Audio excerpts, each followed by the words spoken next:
is that strange sound? Ooh. Where can it be coming from? What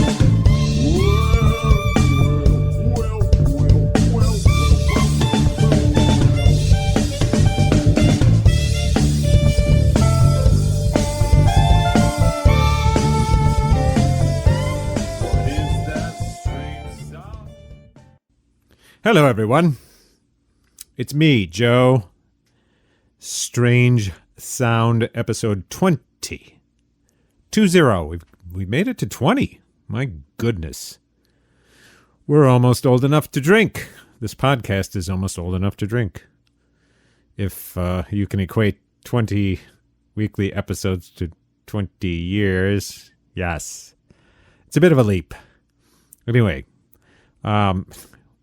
I seem to be in kind of an up mood today. I just recorded an episode of This is Big Green, our other podcast, the Big Green podcast, and that's a lot sillier than this one. So I'm still speaking in my This is Big Green voice.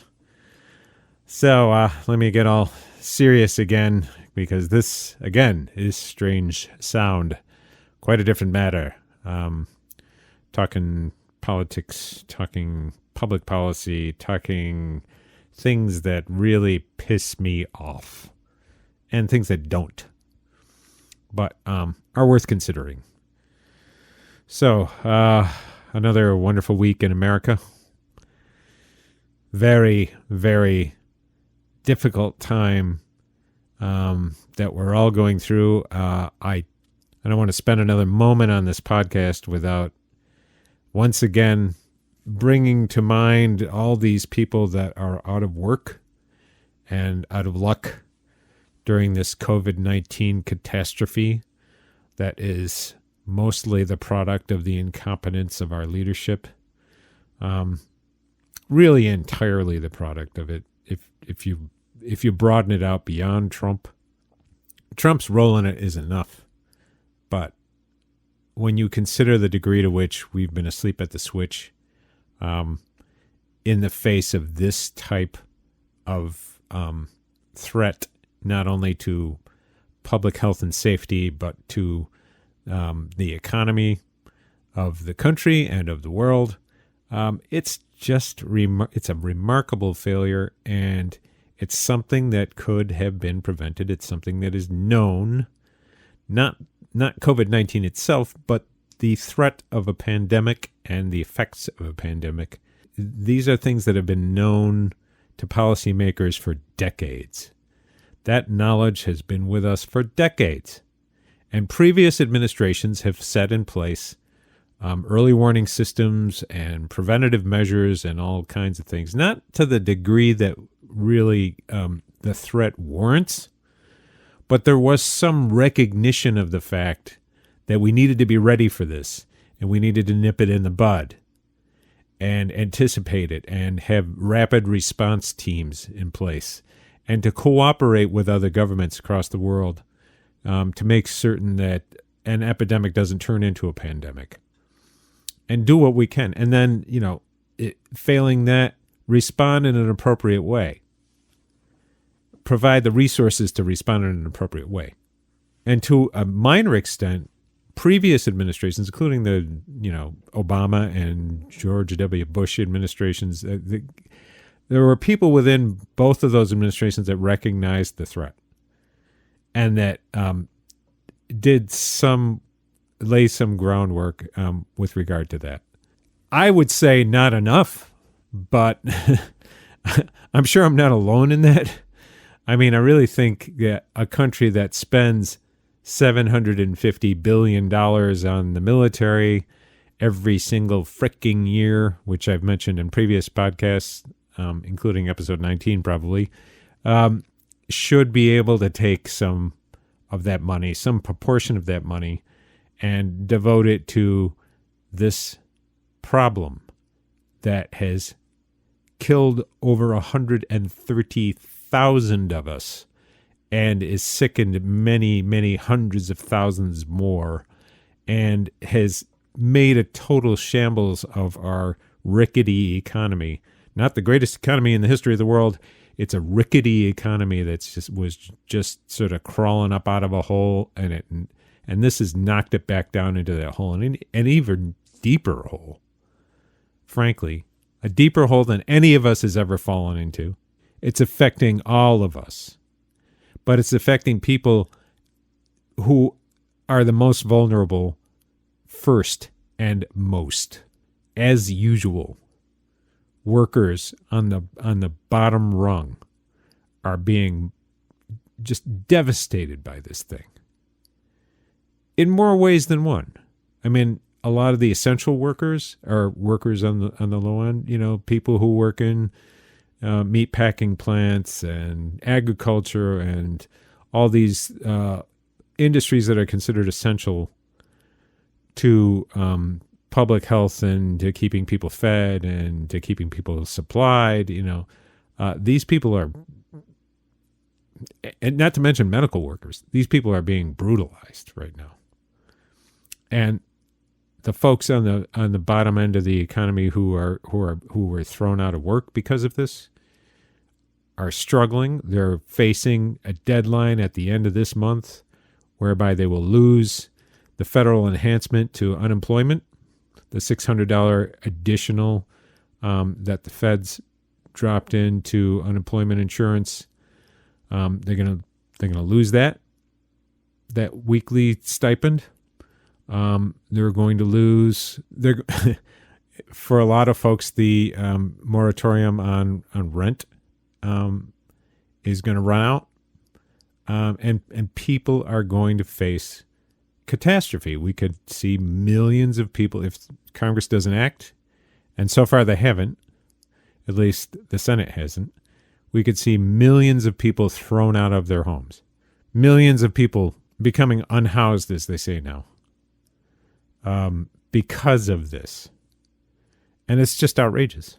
We're not doing anything about it. And we need to do something about it. So I have to say, before I talk about anything else on this episode, I have to say, please, contact your congressman. Contact your Congress member, congressperson. Tell them that they need to push forward some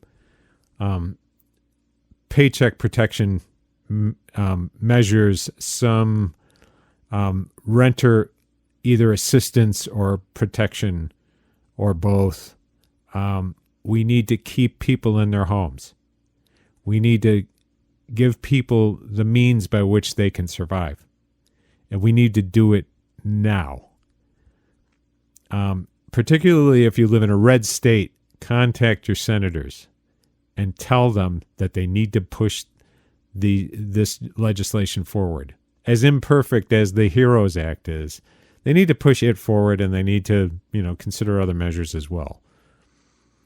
But they need to stop sitting on their hands, because this is ridiculous. Okay, that's all I'm going to say about that. Now, this is a huge problem, people. You know better than I do.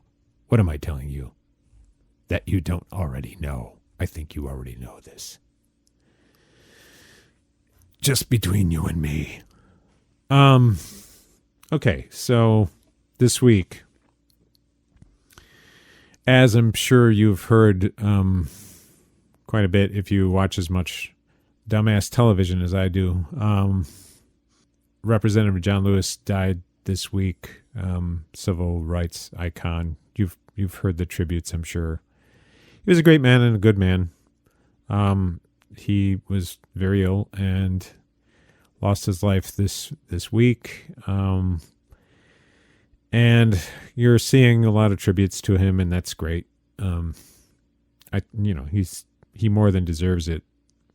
The sad thing is, and I'm sure you'll see tributes coming in from Republicans as well as Democrats, from people all across the political spectrum. But let's bear in mind, okay, if you see tributes rolling in from, say, George W. Bush or anyone associated with the current administration or anyone associated with the current makeup of the Supreme Court, whether it be Republican members of the Supreme Court or Republican appointed members of the Supreme Court or people who are instrumental in bringing that contingent into being. Just prepare yourself for some massive hypocrisy, because it's worth remembering. And I'm not going to go through John Lewis's record. You can, once again, I say this almost every single episode. You can hear that type of material practically anywhere else and much better than I can possibly render it. If you want to learn about John Lewis, just look up John Lewis. He was a fantastic fellow. But part of what John Lewis spent so much blood, sweat, and tears on when he was a young man was the Voting Rights Act. And I think it's worth pointing out here, on the occasion of the passing of John Lewis, and the coincidentally the same time the passing of Reverend Vivian, another civil rights icon, that the Voting Rights Act has essentially been gutted, and we are seeing the results of that. And it's because we have a conservative Supreme Court. Now, the gutting of the Civil Rights Act happened in 2013, Shelby County versus Holder.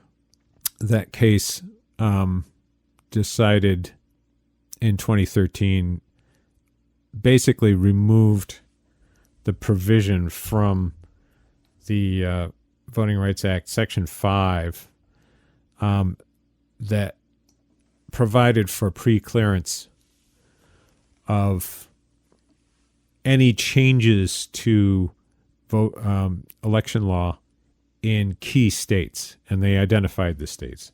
And it's worth pointing out, too, that there are probably about a dozen states that were affected, including pretty much every one of the deep South states. I mean, Texas, Louisiana, Mississippi, Alabama, Georgia, South Carolina, Virginia, North Carolina, Florida, and it's worth saying South Dakota, California, and New York had some counties covered by Section 5. So, also Alaska, the entire state was covered by Section 5.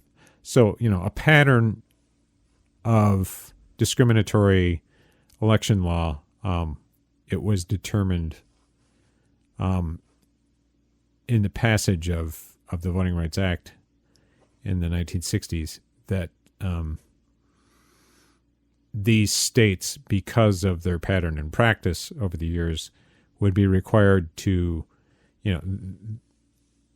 there was a condition on passing any new voter restrictions in those states, that those measures would have to be cleared before they could become law. And the Supreme Court saw fit to strike that down. The Roberts Court saw fit to strike that down. Now, that's Shelby County v. Holder, back on June 25th, 2013. Now, that's Shelby County, Alabama, was the plaintiff in that case. Now, it's worth saying, too, that once that happened, many of these states began passing restrictive measures on voting rights. Voter ID laws, cutting back on early voting, cutting back on polling places. I know the state of Mississippi, I believe, closed a bunch of registration sites. They were located in post offices. I believe this is Mississippi a couple of years ago. They just eliminated them and made it that much harder to register to vote.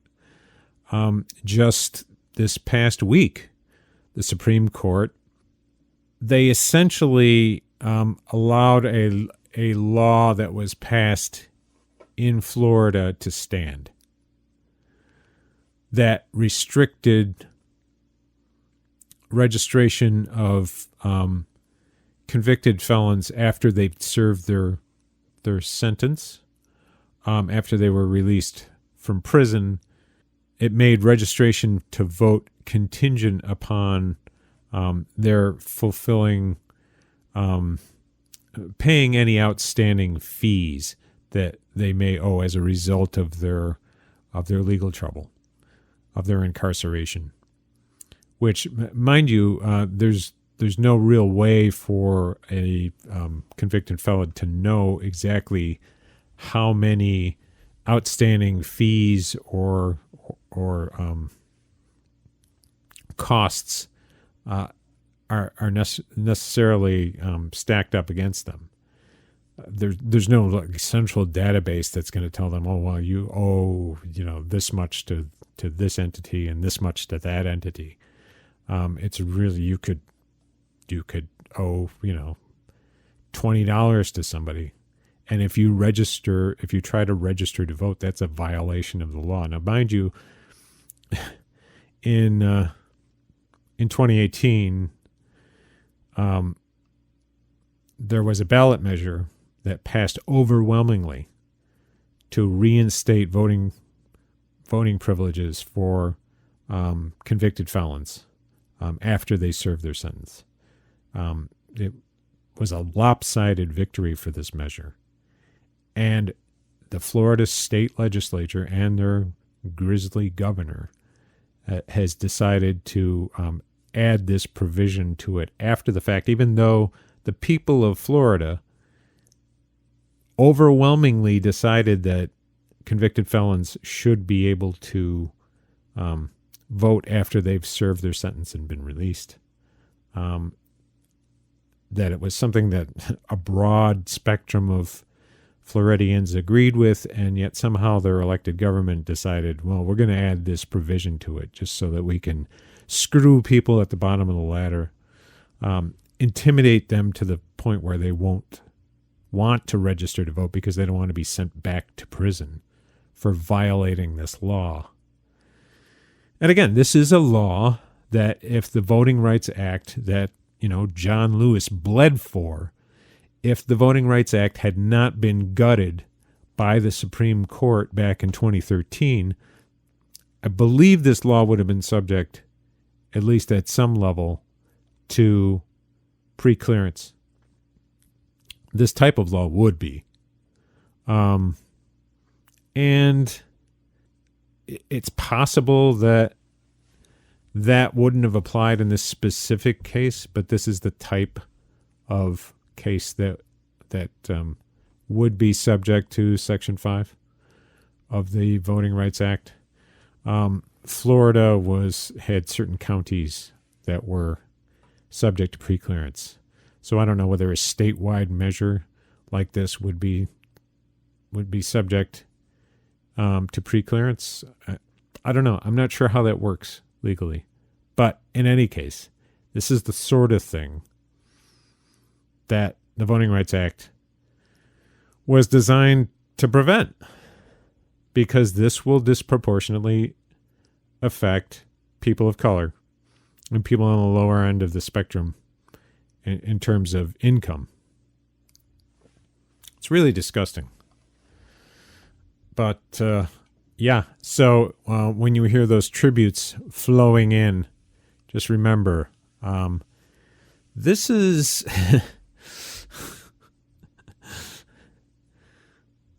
This is what these people are about, right? this is what the Republican Party is about, particularly now. They are about keeping people from voting. And they've demonstrated this time and time again, particularly since 2013, when Shelby v. Holder was decided. They've just been completely unleashed about this. There have been some good books written about this. And I'm not an expert, but I can tell you this is just a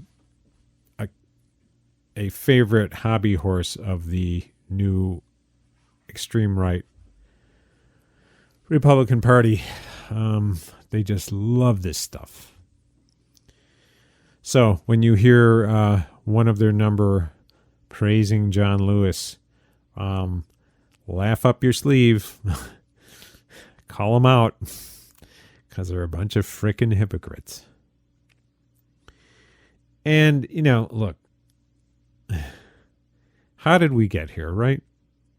Why was it that in 2013 the Voting Rights Act was gutted instead of expanded? Personally, I think what they should have done, if they thought it was unfair, was make the Voting Rights Act, the pre-clearance condition, apply to every single state in the union. If you're implementing a law that affects people's access to the ballot in some way, that it should be scrutinized, and if it's determined to have some kind of discriminatory effect or detrimental effect to someone's ability to vote, then it should be struck down. There should be a right to vote, right? And the Voting Rights Act essentially provided for that, even in the limited context that Section 5 applied to, some dozen states. I think in 2013, if we had the right type of Supreme Court, maybe they would have broadened it. Maybe they would have said, okay, maybe it's not fair to single out these states anymore. Maybe we should just have it apply to the entire country. That would be fair. Instead of just knocking the thing out and saying, well, the way to stop discriminating on the basis of race is to stop discriminating on the basis of race and pretend like, racism doesn't exist because you don't see race. People tell John Roberts he's white and he believes them because the police call him sir. Oh, boy. And again, why do we have the Roberts Court? Why did we have a court that would decide this case in this particular way that would basically undo, a lot of the hard work that John Lewis did, marching and getting clubbed by the cops and, getting hauled away and thrown in jail, him and thousands of others, many of whom, languished in jail and died nameless. Why do we have a Supreme Court that would do that? It's because we've allowed the Republican Party to run things repeatedly over the course of the last couple of decades. We allowed them to take office in 2000 because, we were disgruntled with Gore, and God knows I couldn't stand Lieberman. But again, if we had elected Gore in 2000, would we have the Roberts Court? Probably not. Unlikely. Extremely unlikely. We had an opportunity to move it distinctly to the left during that election cycle. We missed that opportunity.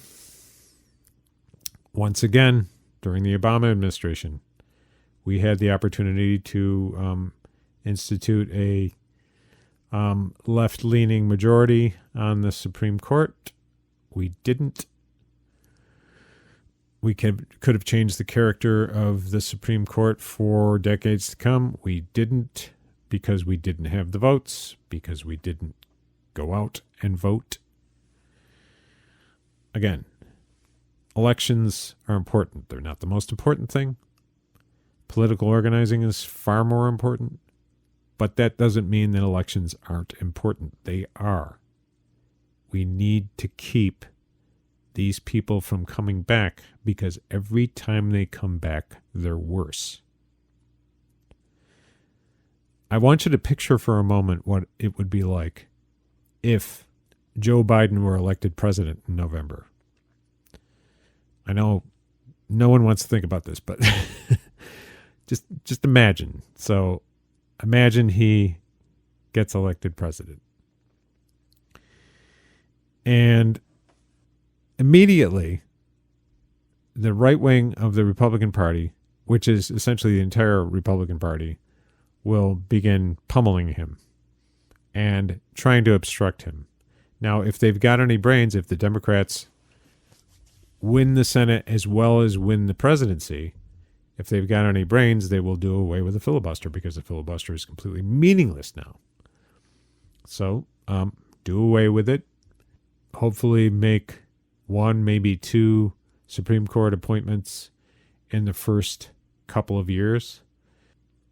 The thing is, when you're starting at the center, like the Democrats tend to do, and like the, particularly the senatorial Democrats, there are some on the left, at least nominally, in the Democratic caucus in the Senate. Mostly they're centrists. When you're starting in the center and you're trying to find consensus with Republicans, the Republicans in the Senate are hard to the right. There's very few exceptions. And the exceptions are only people that sort of like faint to the center a little bit.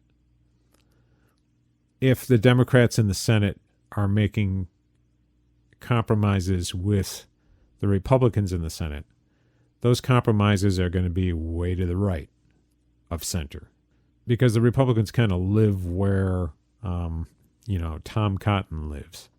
They live in Cotton Town, right? These people are extremists. They're extreme right-wingers. And you're going to see a resurgence of the sort of grievance politics that you still see, even though they run the place. If they're knocked out of power, you're going to see it come back with a vengeance, just like it did, in the first couple of years of the Obama administration. We have to make certain that if there is a Biden victory and if the Democrats take the Senate, we have to make sure that these people have some spine when they're dealing with this, that they don't get cold feet, that they don't try to look like they're being, they're making an effort to be bipartisan or fair or whatever. Because understand, there's nothing intrinsically wrong with compromise, right? There's nothing intrinsically wrong with coming to an arrangement between two parties.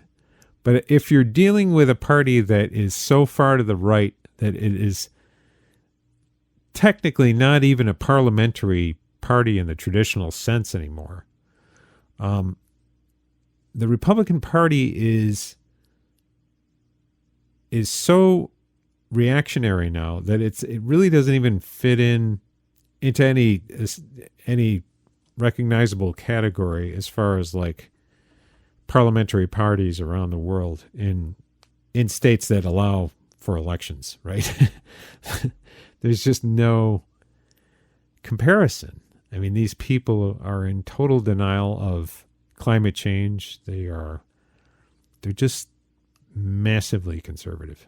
So if we spend too much energy, if our leaders spend too much energy in trying to either appease them or come to some kind of compromise position with them, or if if they decide to keep the filibuster, like people like Chris Coons have occasionally toyed with, suggesting, they seem to have backed away from that a little bit, but I wouldn't be surprised if it comes back. If they talk about maintaining the filibuster for certain types of nominations, this is when we really need to push these people hard. Now, it's just as likely what would happen is that either, Biden would win and the Senate would remain in Republican hands, or Biden would lose and the Senate would remain in Republican hands, or maybe Biden would lose and the Senate would end up in Democratic hands. It's kind of hard to say, right? It's likely that it would be, that it wouldn't be that last option, but hard to say. Hard to say. We don't know what's going to happen. All we know is that we need to get the Republicans out of power, and then just deal with whatever the consequent situation is. And we have to bear in mind that they are going to come back, and they are going to come back hard, and they are going to fight to block any kind of progressive legislation moving forward, any kind of progressive appointments moving forward, and they will try to turn the 2022 midterm elections into some kind of referendum, like the 2010 elections, midterms, to try to take back the House and take back the Senate and put the Democratic president in a box, just like they did with Obama. People need to stay focused. So again, that's not the most important political project that people would be involved in. From this point forward, the electoral project is important. It's not as important as the organizing and the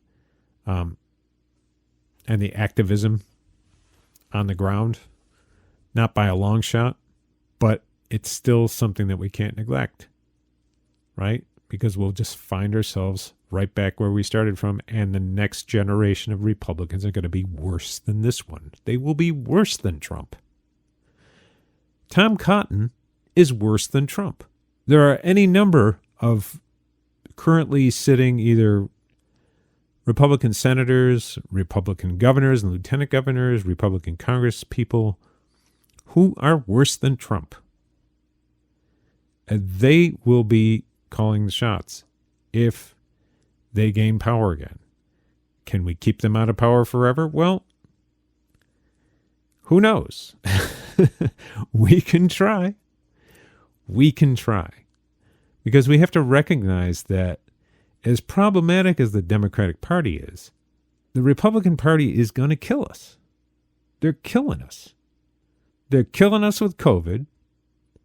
They're going to kill us with climate change because they don't believe in it. They certainly don't believe in doing anything about it. They're giving away the store on just about every single issue. We need to get them out. We need to keep them out. And if John Lewis's passing reminds us of anything, it should be that, these legislative victories that people march for and push for and get clubbed by police for and, do all the hard work to bring about, they are very fragile. They're only as strong as our commitment to keeping the scoundrels out of power who will gut them, who will appoint judges that will sort of strike down progressive legislation, who will prevent progressive legislation from seeing the light of day in the first place. That's what we got to do. I know I sound like a broken record. My apologies. But I really am concerned about this because it just keeps getting worse. It keeps getting worse. in order to make things much better than they are, we need to first stop them from getting worse, because they can get a lot worse. As bad as they are right now, they can get a lot worse. And if we're asleep at the switch with regard to elections, that's what's going to happen. Anyway, that's all I got to say in that matter.